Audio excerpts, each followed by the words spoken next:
പവിത്രം സീരിയലിന്റെ latest episode review ആണ് പറയുന്നത്. അങ്ങനെ 10 ലക്ഷം രൂപയുടെ തട്ടിപ്പ് കേസിൽ കുടുങ്ങിയ വിശ്വത്തിനു വേണ്ടി വിക്രത്തിന്റെ ഭാര്യ വേദ തന്നെയായിരിക്കും കോടതിയിൽ വാദിക്കാനെത്തുന്നത്. വിശ്വത്തെ കെണിയിൽപ്പെടുത്തിയത് വേദയുടെ സഹോദരൻ ശ്രീകാന്ത് ആണെന്ന് അറിഞ്ഞുകൊണ്ട് തന്നെയായിരിക്കട്ടെ വേദ നീതിക്ക് വേണ്ടി പോരാടുന്നത്. വാദത്തിനിടെ പണവുമായി പോകുമ്പോൾ വഴിയിൽ വയ്യാതെ കിടക്കുന്ന ഒരാളെ സഹായിക്കാനായി വിശ്വം ഓട്ടോ നിർത്തിയതാണെന്നും തെളിഞ്ഞു. ഈ സമയം വിശ്വത്തിന്റെ ശ്രദ്ധ മാറിയ തക്കം നോക്കി രണ്ടുപേർ ഓട്ടോയിൽ ഉണ്ടായിരുന്ന പണമടങ്ങിയ യഥാർത്ഥ ബാഗ് അവിടെ നിന്നും എടുത്തുമാറ്റി പകരം കടലാസുകൾ നിറച്ചു മറ്റൊരു ബാഗ് അവിടെ വെച്ചു. വേദ ഈ സംഭവത്തിന്റെ വ്യക്തമായ CCTV ദൃശ്യമെല്ലാം തന്നെ കോടതിയിൽ ഹാജരാക്കിയിരുന്നു. പണം എവിടെയെന്ന എതിർഭാഗം വക്കീലിന്റെ ചോദ്യത്തിന് മറുപടിയായി ബാഗ് മാറ്റിയ ആ രണ്ടുപേരെ തന്നെ വേദ കോടതിയിൽ സാക്ഷികളായി കൊണ്ടുവന്നിരുന്നു. അവർ കോടതിയിൽ സത്യം തുറന്നു പറഞ്ഞു. കമ്പനി ഓണറായ ശ്രീകാന്തിന്റെ നിർദ്ദേശപ്രകാരമാണ് തങ്ങൾ വിശ്വത്തെ കള്ളക്കേസിൽ കുടുക്കാൻ ശ്രമിച്ചതെന്നും ഈ നാടകം കളിച്ചതെന്നൊക്കെ അവർ സമ്മതിച്ചു. വ്യക്തമായ തെളിവുകളുടെ അടിസ്ഥാനത്തിൽ കോടതി വിശ്വത്തെ നിരപരാധിയായി പ്രഖ്യാപിക്കുകയും ജാമ്യം അനുവദിക്കുകയും ചെയ്തു. കേസ് കഴിഞ്ഞ് കോടതിക്ക് പുറത്തേക്ക് ദേഷ്യത്തോടെ വന്ന ശ്രീകാന്ത് വേദയെ ചോദ്യം ചെയ്തു.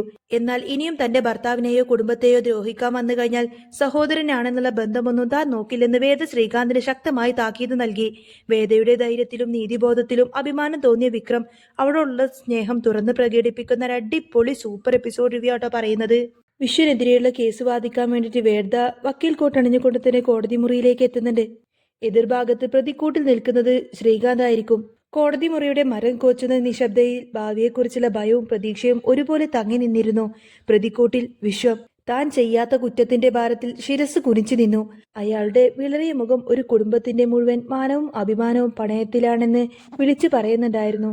കാണികളുടെ നിരയിൽ വിക്രമിന്റെ മുഷ്ടി ചുരുട്ടി മുറുകുന്നുണ്ടായിരുന്നു. നിസ്സഹായതയോടെയും അടക്കാനാവാത്ത ദേഷ്യത്തോടെയും സമ്മിശ്ര വികാരങ്ങൾ കൊണ്ട് അയാളുടെ കണ്ണുകൾ ജ്വലിച്ചു. തൊട്ടപ്പുറത്ത് തന്നെ എല്ലാ ഗൂഢാലോചനകളുടെയും സൂത്രധാരനായ ശ്രീകാന്ത് നിൽക്കുന്നുണ്ട്. അയാൾ ഒരു വിജയഭാവം കൃത്രിമമായി തന്നെ മുഖത്തണിയിച്ചിരുന്നു. അയാളുടെ ഉള്ളിലെ ഭയം ആരും കാണരുതെന്ന് അയാൾ ആശിച്ചു.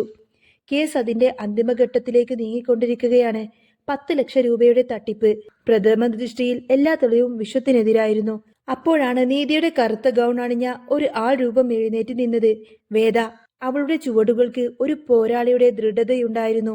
വിക്രമിന്റെ ഭാര്യ എന്നതിലുപരി സത്യം കണ്ടെത്താൻ ഏതറ്റം വരെയും സഞ്ചരിക്കുന്ന അഭിഭാഷക. അവളുടെ സാന്നിധ്യം മാത്രം മതിയായിരുന്നു ആ മുറിയിലെ അധികാര സന്തുലനം തെറ്റിക്കാൻ. വിക്രമിന്റെ കണ്ണുകളിൽ ഒരു മിന്നായം പോലെ പ്രതീക്ഷ തെളിഞ്ഞു. ശ്രീകാന്തിന്റെ നെറ്റിയിൽ വിയർപ്പ് പൊടിഞ്ഞു. ബഹുമാനപ്പെട്ട കോടതി. വേദയുടെ ശബ്ദം ആ ഹാളിൽ പ്രതിധ്വനിച്ചു. ഈ കേസ് ഒറ്റ നോട്ടത്തിൽ കാണുന്നത് പോലെയൊന്നുമല്ല. എന്റെ കക്ഷി ശ്രീമാൻ വിശ്വം ഒരു കെണിയുടെ ഇരയാണ്. ആസൂത്രിതമായി തയ്യാറാക്കിയ ഒരു നാടകത്തിലെ ഒരു കഥാപാത്രം മാത്രം. ശ്രീകാന്തിന്റെ വക്കീൽ ദർശൻ പരിഹാസത്തോടെ ചുണ്ടുകൂട്ടി. വേദ തന്റെ വാദങ്ങളുടെ കരുക്കൾ ഓരോന്നോരോന്നായി നീക്കി തുടങ്ങി. ആദ്യ നീക്കം കമ്പനിയുടെ മാനേജർക്കെതിരെയായിരുന്നു. വിശ്വത്തിന് പണം കൈമാറുമ്പോൾ ആ ബാഗിൽ ഒറിജിനൽ നോട്ടുകളാണോ എന്ന് നിങ്ങൾക്ക് ഉറപ്പുണ്ടായിരുന്നോ? തീർച്ചയായിട്ടും. ഞാൻ വ്യക്തിപരമായി എണ്ണി തിട്ടപ്പെടുത്തി. വിശ്വത്തിന്റെ സാന്നിധ്യത്തിലാണ് ബാഗിലാക്കിയത്. മാനേജറുടെ മറുപടിയിൽ ആത്മവിശ്വാസം നിറഞ്ഞിരുന്നു. ശ്രീകാന്തിന്റെ മുഖത്ത് ഒരു ഗൂഢമായ ചിരി വിടർന്നു. ശരി, നിങ്ങൾക്ക് പോവാം, വേദ ശാന്തയായി പറഞ്ഞു. അടുത്തത് വിശ്വമായിരുന്നു. അന്ന് സംഭവിച്ചതെല്ലാം ഓർമ്മയുണ്ടോ? അസാധാരണമായി എന്തെങ്കിലും? വിശ്വം ഓർമ്മകളെ പിന്തുടർന്നു. ഓട്ടോയിൽ ബാങ്കിലേക്ക് പോകുമ്പോൾ വഴിയിലൊരാൾ. അയാളുടെ വാക്കുകൾ മുറിഞ്ഞു. അയാൾ വയ്യാതെ കിടക്കുകയായിരുന്നു. ഞാൻ സഹായിക്കാൻ ഇറങ്ങി. ബാഗോ? വേദയുടെ അടുത്ത ചോദ്യം ഒരു ഖരം പോലെ പാഞ്ഞു വന്നു. അത് ഓട്ടോയിലായിരുന്നു. ഞാനത് ശ്രദ്ധിച്ചില്ല. വിശ്വത്തിന്റെ ശബ്ദം കുറ്റബോധത്തിൽ നേർത്തു.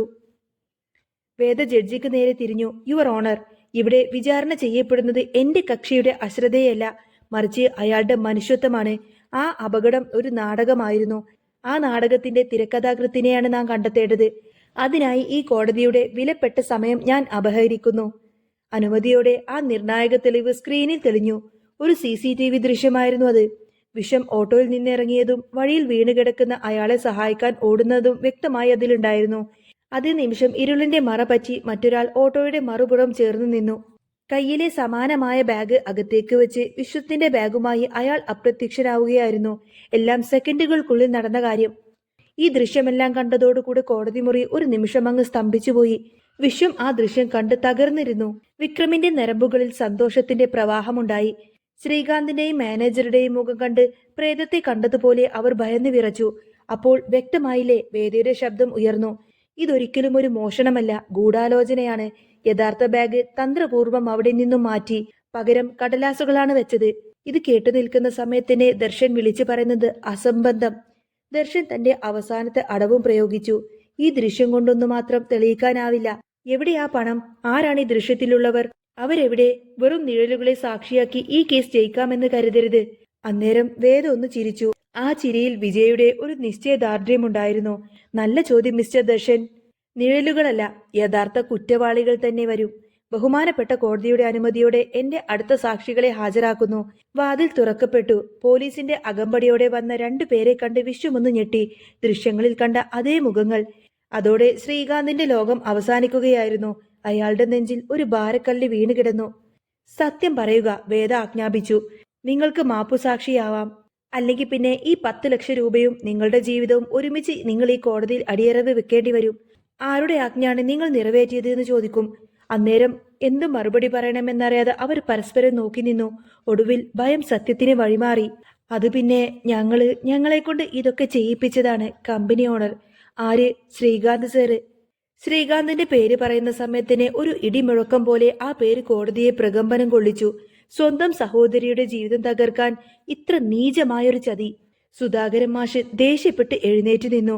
വിക്രം സ്തംഭിച്ചു നിന്നുപോയി. ജഡ്ജിയുടെ വാക്കുകൾ അന്തിമമായിരുന്നു. എല്ലാ തെളിവുകളും വിശ്വത്തിന്റെ നിരപരാധിത്വം സംശയിതമായി തെളിയിക്കുന്നു. അദ്ദേഹത്തെ നിരുപാധികം വിട്ടയക്കുന്നു. ഗൂഢാലോചന നടത്തിയ ശ്രീകാന്തിനെതിരെ വിശ്വത്തിനെ യാതൊരു കേസുമില്ലാതെ വിട്ടയക്കുന്നു എന്നറിഞ്ഞതോടുകൂടെ തന്നെ ശ്രീജയ്ക്ക് ഭയങ്കര സന്തോഷമായിരിക്കും. ആനന്ദ കണ്ണീരോടെ ശ്രീജ വിക്രമിനെ പുണർന്നു. വിശ്വം നന്ദിയോടെ വേദയെ നോക്കി.